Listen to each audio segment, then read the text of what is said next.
Nədən ona eti mi küçülürsən? Nə? Elə ağacı təpəngə çəkdinmi sünüzütü bir kərə dalaram o. Güvən baş gəlmədi mi lan? Hə? O bir kərə çax. Sən də kurtul, mən də kurtulum ya. Sən bəlasan mı? Sən şərsən mi? Sən axşamın bu dar vaxtında məndən nə istəyirsən oğlum ya? Ya adam yoxdur, yox. Elə səsini yüksəltmə, vurdun mu boynunu 364 dərəcə döndərərim. 5 miydi, 4 miydi lan o, hə? Tabanca da yoxdur. Uşaq bax, Məhərrəmi arayacam ha. Bax, akıllı ol. O da 360 dərəcədir. 4 nədir?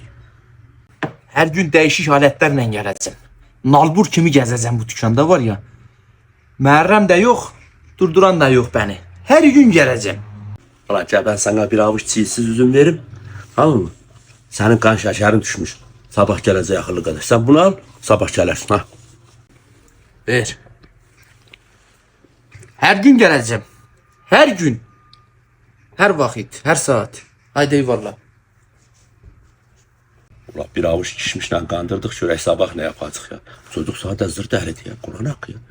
Rabbimde hiç yoktu ya. Hiç yoktu ya. Hə? Şəm dedin. Yok akıllı qardaş, yok. Ne diyeceğim sana? Dedim aşörtməni ne güzeldi. Versen onunla bir fotoğraf çekelim. He, iyi akşamlar, iyi akşamlar kardeş.